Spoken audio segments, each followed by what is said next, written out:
Hey guys, it's Zeeshan. আর একটা নতুন দিন, আর একটা নতুন শুরু। বাট এটা একটা স্টোরি টাইম ভিডিও হতে চলেছে। যাও আগে তোমরা ইন্ট্রোটা দেখে এসো, তারপরে স্টার্ট করছি।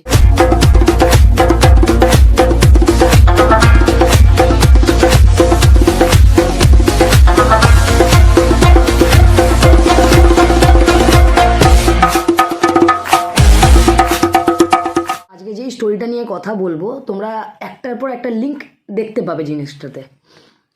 প্রথমত 2007-এ আমার দাদু যখন মারা যায়, তো আমার দাদু ওই সন্ধেবেলার দিকে মারা গেছিলো। তো যখন মারা যায় তখন যেখান দিয়ে আর কি বলে না আত্মাটা গেছে আর কি, ওইখানে মানে ওই বাসনের র্যাক থাকে, বাসনের র্যাক চিরে যেন গেল কেউ, আর বাসনগুলো হুড়মুড় করে পড়ে গেল।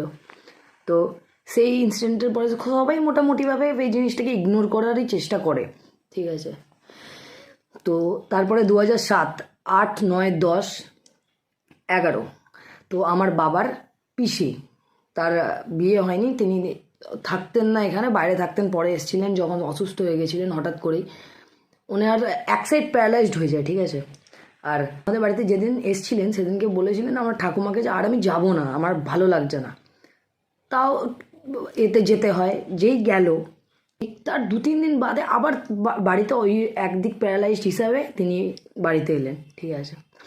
তো উনি প্রায় 2 দিন মতন সার্ভাইভ করেছিলেন, তারপরে মারা গেলেন সেপ্টেম্বরের ওরকমই কোনো একটা টাইমে। যেদিন মারা গেছে তার পরের দিন আমার ঠাকুমা, আমাদের বাড়ির পেছন দিকে আগেকার দিনে হতো না ছোটো একটা জাস্ট বাথরুম করে রাখা, বাথরুম তৈরি করা আছে, বাথরুম করার জন্য রাত্রিরে হট করে দরকার পড়লে বাথরুম করতে গেছে। ওপরটা না পুরো ফাঁকা, আমাদের মানে মাথার উপরে কিছু দেওয়া ছিল না, 4টে দেয়াল, একটা টিনের দরজা, আর ওপরটা ফাঁকা।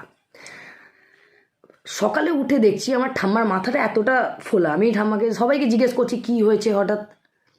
তো ঠাম্মা বলছে আমি রাত্রিরে 2-2-2:30টার সময় বাথরুম করতে উঠেছি, আমি দেখছি যে ওই চাতালে মানে যেখানটা একদম পাঁচিলটা যেখানটা শেষ হচ্ছে উঁচুতে, দুটো সাদা পা আমাকে লাথি মেরে ফেলে দিল, ঠিক আছে। এই একটা ইনসিডেন্ট হলো 2011-তে। তারপরে 2012-তে হঠাৎই আমার মায়ের হঠাৎই আগের দিন শরীরটা প্রচণ্ড খারাপ হওয়া স্টার্ট হয়, ঠিক আছে। মানে এমন কিছু হয়ে যায়নি যেটাতে সে চলে যাবে। তো রাত্রির বেলাতে তখন মিরাক্কেল আসতো, আমার এখনও মনে হয় তখন মিরাক্কেল আসতো। তখন অপূর্ব ছিল, অপূর্বদা, তারপরে আরও তোমার মৃদুল না কী নাম ছিল, ওরা তখন স্ট্যান্ড আপ কমেডি করতো। তো সেই টাইমে আমার মা খুব ভালোবাসতো দেখতে। তো সেই দিনে কিচ্ছু আর দেখেও নি, কিছু হয়ও নি। এবার রাত্রিরে হঠাৎ আমাকে বলছে যে মানে আমাকে বলছে আমি চলে গেলে তুই থাকতে পারবি তো? হ্যাঁ যে আমি বলছি দূর, তখন তো আমি অনেকটা ছয় দূর, এসব কেন বলছো? বলছে না ওই দেখ তো দিদা, তো নন্দরানী, মানে আমি দিদাকে নন্দরানী বলতাম, তো দিদা ওইখানে দাঁড়িয়ে আছে, আমাকে নিতে এসছে আমার মা। তো সাধারণত এই কথাগুলো কেউ গ্রাহ্য করে না, গ্রাহ্য করা হয়ও নি। ঠিক তারপরে মানে পরে আমি কি করলাম, বাবা বললো আজকে তুই আমার সাথে নিচে শো, মাকে একা শুতে দে ওপরে। ঠিক আছে ওপরে তাহলে শুক, বাবা মা একা। সকালবেলা 7:30টার সময় শুনছি মা আর নেই, মা মারা গেছে। ঠিক আছে, তখন অনেকটাই ছোটো ছিলাম, 2012-র কথা বলছি। তো তারপর থেকে ওই হয় না নিজের মধ্যেই একটা, তো আমি মাকে দেখতে পেতাম এদিক ওদিকে, আমার মনে হতো যেন কোনো একটা ফিগার দাঁড়িয়ে আছে বা কোনো কিছু একটা হচ্ছে। এই জিনিসটা এখন আর হয় না খুব একটা, কিন্তু তাও হতো, হয়তো আমার ইমাজিনেশন বা অন্য কিছু। কিন্তু সবথেকে বড় পয়েন্ট হচ্ছে যেই স্টোরিটা মেন, তোমাদের স্টোরি টাইমটা আমি বলবো 2016-তে আমার ঠাকুমা লাস্টের দিকে অনেক অসুস্থ হয়ে যায়, ঠিক আছে। এবার হসপিটালে ভর্তি করা হয়, সবাই আসে, বাড়ির যারা যারা মানে বাড়ির সবাই আসে হসপিটাল থেকে। এবার লাস্টে ডক্টর জানিয়ে দেয় একটা সাইডে জল জমে গেছিলো মানে ঠাম্মার, জানিয়ে দেয় যে ইনি 48 ঘন্টা 72 ঘন্টার বেশি ইনি থাকবেন না। তো আমরা বাড়ির সবাই ডিসাইড করে যে তাহলে হসপিটাল থেকে রিলিজ করে বাড়িতে নিয়ে চলে আসা যাক। তো হসপিটাল থেকে রিলিজ করে বাড়িতে নিয়ে চলে এসেছে। তো সেই দিনটা তার পরের দিন সকালেই ঠাকুমা মারা গেছেন। তো যেমন সবাই না এলেও তো আর এ করা যায় না। আর এই জিনিসটা আমরা খুব জানি যে মরাকে কখনো একা ছাড়তে নেই, ধরে বসতে হয়। ঠাকুমাকে তাও পোড়াতে পোড়াতে অনেকটা বেলাই হয়ে গেছিলো সবার, সবাই এলো ঠাম্মাকে নিয়ে গেল। ওই 13টা দিনের যে কাজটা থাকে, মাঝখানটার আমি কথা বলছি, 13টা দিনের যে কাজটা আমরা ঠিক মানে যেদিনকে শ্রাদ্ধ শান্তি হয়েছে, ঘাটের দিন অবধিও কারোর অতটা কিছু ফিল হয়নি, হচ্ছিল হালকা হালকা ফিল হচ্ছিল। বাট মানে যেদিনকে শ্রাদ্ধ সেদিনকে শ্রাদ্ধ হয়েছে রাত্রির বেলাতে। আমাদের কীরকম মানে আমাদের বাড়িটা একটু ফ্ল্যাট সিস্টেমের ছিল, ওপরটায় আমাদের 3টে রুম, নিচে আরও যারা মানে থাকে আত্মীয় মানে আমাদের রিলেটিভসরা নিচে থাকে। এবার এরকম আপ ডাউন, তো বাড়ি ভর্তি লোক, কিছু হাফজন নিচে চলে গেছে, হাফজন আমরা ওপরে শুয়ে আছি একটা ঘরে। শুধু আমি, আমার মানে পিসি, তারপরে দিদি, সবাই গল্প করছি আর কি, যে কী হতে পারে, কাকিমা, সবাই গল্প করছে একটা ঘরে। ঠিক রাত্রি 2-2:30 সময় আমরা ফিল করলাম যে আমাদের ছাদে তো প্যান্ডেল করা হয়েছিল, যেহেতু ফিল করলাম আমাদের ছাদ দিয়ে কেউ দৌড়াচ্ছে। মানে দৌড়ানো মানে কি আস্তে দৌড়ানো না, রীতিমতো খুব গতিতে কেউ দৌড়াচ্ছে। আমি আমি আমি তখন সবাই ভাবছে ভাম ফাম হবে। দেখো রাত্রিবেলায়, তখনকার দিনে 2016 কথা বলছি, তখন ভাববে ভাম ফাম হবে বা চোর ফোড়ে এসছে, একটা নর্মাল একটা ভাবনা, যেটা ভাবনায় আসতে পারে, ঠিক আছে। হঠাৎ মানে আমার দাদার উঠে না, মানে দরজা আছে দুখানা, দালানে শুয়েছি, মানে ঘরের দরজা খোলা, দালানে সবাই শুয়েছে, ঘরে শুয়েছে, আর পেছন দিকে যে মানে ছাদে ওঠার না পেছন দিকের একটা গোল আগে তোমার কি বলে বারান্দা ছিল, ওটা ভাগ হয়ে গেছে, এখন হাফ বারান্দা যেটা বলতে পারো, ওইখান দিয়ে ছাদে যায়।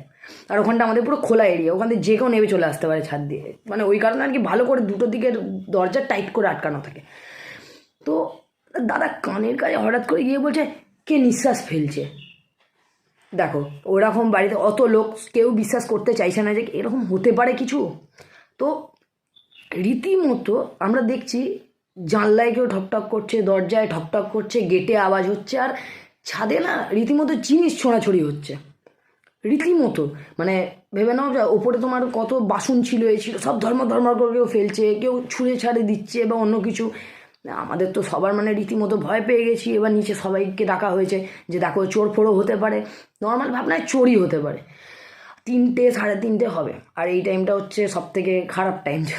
তো কেউ ছাদে ওঠেনি আমাদের সেই টাইমটা, একটুখানি হতে একটু গেছে, একটু মানে ভোর হবে সেই টাইমটাতে ছাদে সবাই মিলে উঠে দেখেছে যে কী হচ্ছে। গিয়ে দেখছি কোনো কিচ্ছু কোথাও নেই, যেরকম যা নর্মাল ছিল সেটাই সেখানে রাখা আছে, ঠিক আছে, ফার্স্ট অফ অল। দ্বিতীয় কথা, মানে আমরা এতজন বাড়িতে 20 থেকে প্রায় 30 জন ছিলাম। আমরা ঘর থেকে রীতিমতো চোর চোর চোর চোর করে জানলা দিয়ে চিল্লেছি, নাকি পাড়ার কেউ কোনো কথা কণ্ঠ পর্যন্ত শুনতে পাইনি, যেটা আমার শোনা আর কি। তো এখন জিনিসগুলো যদি ভালো করে আমি ক্যালকুলেট করে বুঝি বা দেখি, মানে হয়তো সামনাসামনি জিনিসটা ফিগার আউট করতে না পারলেও দূর থেকে ফিগার আউট করা গেছে জিনিসটা। ইভেন মানে এতটাই জোর আওয়াজ হচ্ছিল যে পুলিশ পর্যন্ত ডাকা হয়েছিল আমাদের, যে ভেবেছিল চোর। আর এই যে কথাটা বললাম, আমরা এত জোর চোর চোর চোর চোর করে সবাই মিলে চিল্লেছি, বাট কেউ শুনতে পায়নি বাইরের। এটা কী ছিল আমি জানি না, বাট এই একটা এক্সপিরিয়েন্স হচ্ছে, খুবই খারাপ একটা এক্সপিরিয়েন্স ঠাম্মা মারা যাওয়ার পরে। তাও ওই ঘরেতে যেতে আমার ভয় লাগতো, কারণ আমার মনে হতো পার্সোনালি ঠাম্মা যেহেতু নিচে মারা গেছে, যেখানটায় শুয়ে থাকতেন যেন আমি ওপরে খাটে শুয়ে আছি, আমার মনে হতো নিচে ঠাম্মা শুয়ে আছে বা কিছু তো একটা হয়েছিল ছাদেতে, খুব খারাপ কিছু, যেই টাইমে আমরা গেলে হয়তো আরও খারাপ হতে পারতো। বাট এটা একদম সত্যি যে এতটা নিঃশ্বাসের আওয়াজ যেগুলো পড়ছিল, ওগুলো পুরো রিয়েলের মতন ছিল। আর মানে হয় না কিছু কিছু টাইমে যে তুমি ফিল করতে পারছো বাট তুমি এক্সপ্রেস করতে পারছো না, জিনিসটা হয়ে গেছিলো সেই রকম। এরপরে আরও অনেক স্টোরি আছে, তোমার যদি এরকম স্টোরি ভালো লেগে থাকে তাহলে প্লিজ চ্যানেলটাকে সাবস্ক্রাইব করো। আর thank you for watching guys. যারা জানো না তাদেরকে বলে রাখি, দ্য রয়্যাল পেট প্যালেস, যেটা আমাদের মানে আমার আর বনির যেটা আমরা করেছি ডগ ক্যানেল, তো সেটার জন্য এতটাই ব্যস্ততার মধ্যে আমরা রয়েছি, মানে কিছু মাস কি প্রায় 1 বছর ধরে যে তোমাদের ঠিক মতো করে আমরা ভিডিও দিতেই পারি না, সেটার জন্য অত্যন্ত পরিমাণে সরি। আমি চেষ্টা করবো এইরকমই আরও ছোটোখাটো ভিডিও তোমাদেরকে দেওয়ার।